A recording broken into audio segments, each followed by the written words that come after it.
Hello, friends, and welcome back to Stories About Entitled People. What would you do if you had a chance to punish a rude man at the airport? Let's hear what our OP did in the first story. But before we begin, don't forget to subscribe to our channel if you're new here and turn on notifications so you don't miss a new video every single day. Here we go. Enjoy your flight, a-hole. A few years ago, I was at my city airport, about to board a very short, 50-minute-long airplane trip to another city. I did the whole procedure, registered my ticket, sent my luggage to be wrapped, and stood still in the corner. Now, this is important. I was dressed with a white t-shirt and a black pair of pants, looking really formal. So I looked like someone from the airport staff, specifically because I was standing close to the airport map, staring at nothing, waiting for my flight. I heard a commotion in the hall next to the check-in area, looked there, and then I saw him. The a-hole. Dude was giving everyone in the airport, staff and passengers, a very hard time, demanding priority in check-in service and making a huge scene. Apparently he was too wealthy to just wait in line like everyone else. He screamed so much, one of the staff girls actually cried. I heard he was trying to get a flight from Curitiba to Campinas, 2 cities in Brazil, which was exactly the flight I was on. So I saw a once-in-a-lifetime opportunity to avenge the poor girl and the rest of the staff. I went to the departure section and just stood still next to the place where you go to board the planes, with those tubes that connect the building to the planes. This is what I mean. I don't know if USA airports have this kind of stuff. Anyway, I stood in the long corridor, and when he came close to me, I asked him, "Are you, sir, flying to Campinas or to Rio de Janeiro?" "Campinas," he said in a disgusting voice. "That way," I pointed to one of the tunnel entrances to my left. If he made it past this point in the building, it meant that somebody already checked his ID and ticket, so nobody would question him when he got into the plane, I pointed, which means that he was not going to Campinas. Actually, God knows where he might have ended up if he didn't realize he was in the wrong plane. And our next story. It's kinda heavy, but I'd be happy to help you take it to your car for you. This is almost 30 years ago, but I worked in the warehouse of a large Sears store. Part of our job was to retrieve large items from the warehouse and give them to customers. If they needed help putting it in their car or tying them down in some manner, we'd gladly do that as well. It was in our job description. Be nice to customers and always offer to help them load their items. Most customers were awesome, but a small subset clearly thought of us as some sort of pond scum that they had to suffer through dealing with.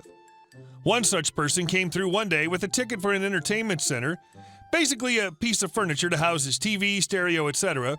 It was one of those flat pack things where it was made from compressed wood particles with a veneer on top and fake wood printed on it. And you had to put it together yourself. Basically like those bookcases you buy at IKEA. And it was heavy as F, easily 180 pounds. It was in a remarkably tight box, about 6 feet tall, but maybe 12 inches by 8 inches in the other dimensions. And because these U-build things were pretty new at the time, most people, upon seeing the relatively small box, relative to the giant entertainment center that the contents become once built, would assume the contents were fairly light. So this guy shows up to the counter, girlfriend in tow, and I ask him, "Hi, how can I help you?" He stares at me for some reason, doesn't say a word, and tosses his receipt at me. He literally kinda threw it at me. It slid across the counter and fell on the floor. I don't think he intended to basically throw it on the floor, but he certainly didn't apologize either. I was a bit shocked, but picked it up, saw it was for an entertainment center, and told him, "Great, I'll be right back." Now, typically you would carefully load the box onto a hand truck and wheel it out to his car and help him load it. Not this time. I went around the back, had one of my coworkers help heft it onto my shoulder, and I stumbled towards the front. As I got around the corner and into the view of the customer, I summoned all my strength to make it appear light as a feather. I walked to the counter, bent down slightly, and gently but quickly put it on the counter, doing my very best to make it appear as if it's almost an empty box. "It's kind of heavy, but I'd be happy to help take it to your car for you," I told him, doing my very best to both comply with my job description while subtly challenging his masculinity. He responds, "Yeah, I think I can handle it," dripping with condescension. The next part I can completely visualize in my head like it was yesterday, even though it happened 28 years ago. He puts his hands around the box on the counter, then turns his body to start walking away. But the box stays rock still on the counter. He was literally walking away while his hands stayed firmly rooted onto the box. He turns back, a bit confused, and pulls again. It doesn't budge. It was basically that scene in the Avengers when different superheroes take turns trying to pick up Thor's hammer. Finally, he realizes it's really effing heavy. "Are you sure you don't need some help, sir?" I ask. He turns beet red but doesn't say anything, then using basically all his strength manages to pick it up and hold it to his side, which is way harder than if he got it on his shoulder. He starts stumbling towards the door, and his girlfriend tries to grab the front end to help. "I got it," he barks. Then he stumbles through the door into his car. And our last story. Sneaky thieves punish themselves. For some background, every year for about a decade, my family goes to a small town in another country for a few weeks of summer vacation. I've been asthmatic since I was a baby, and the doctors have recommended sea air to stop me from getting lung inflammation. I had 3 by the age of 6, so I stay while family members come and go to the same place. We always get a few rooms in a small hotel/motel owned by a friendly local, mostly also used by locals. We cook, shop for groceries, work on PC, and generally have a normal life with some time on the beach. We prefer a specific room on the top floor. There are only 2, but it has one vice. The balcony is only separated by the one of the other room by a few bars. This will be important later. So on the week I'll be talking about, there was me and my dad accommodated in one room and my aunt and cousin in another. Usually we'd have rooms next to each other, but this time the other room was taken, so aunt and cousin choose to save themselves the stairs and took a room 1 floor lower. In the other top floor room, there was a family of locals, parents and 2 kids. On about the 3rd day of the vacation, we were just at the beach when a pretty big storm came.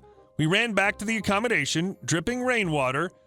I was just drying my hair when a huge bang on the wall came and another. "If the storm doesn't stop soon, the neighbor's kids will tear this place down," my dad joked. After about 2 hours, the weather improved and we went for one more swim.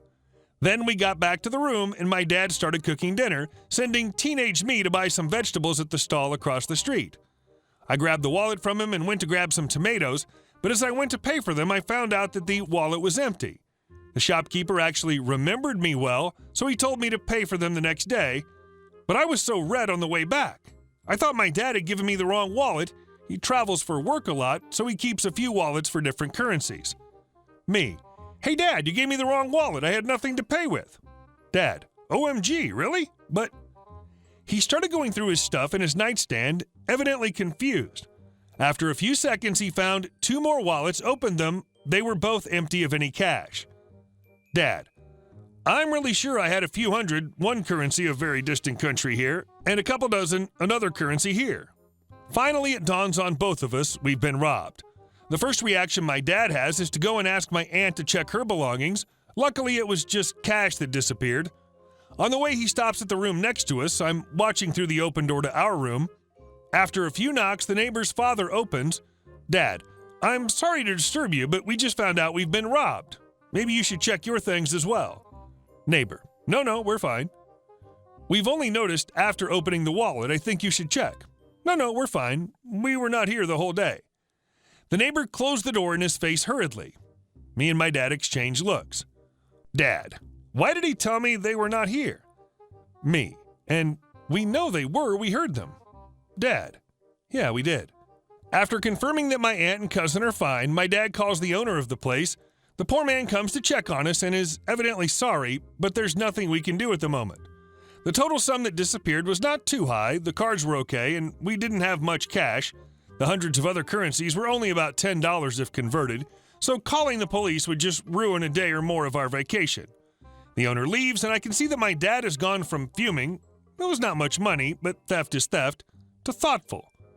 After a moment, he tells me to check if the neighbor's balcony door is open. It is. He tells me to go get Auntie. I ask her to come to our room. My dad has moved 2 chairs on the balcony, and while still inside of the room, he motions to my aunt. "Just agree loudly with whatever I say, okay?" They get on the balcony and start chatting extra loud. Dad: "So sis, when is your new boyfriend coming, tomorrow?" Aunt: "Oh yeah, he'll be in sometime tomorrow."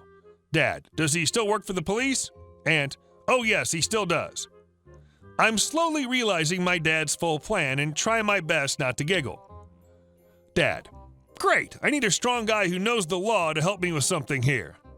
Aunt: "With what?" Dad: There are some petty criminals here who need a dose of justice. After that, they just kept chatting normally. Just to clarify, my aunt did have a new man. He was to arrive a few days later. He's by no means a big guy or policeman. My dad was completely bluffing.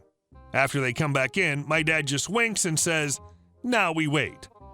The next day, we wake up, and the first thing my dad does is open the door of the room. The next room is empty, door open, key in the lock. The entire family is left in the middle of the vacation. We just start laughing. They were so afraid of an imaginary guy coming to get our money back, they just left in the middle of the night. And we never told them that we thought they stole it, not confronted them at all. So if they'd not done it, they had no reason to fear anything. They just robbed themselves of half their vacation. Suddenly, my dad starts laughing even harder. Me, what is it? Dad, I'm just so sorry I can't see their faces when they try to exchange the currency of a rather distant country and find out that maybe they can get lunch for it. To this day, I know that my dad is an evil mastermind. Hey guys, thank you all for watching the video. I'll see you in the next one.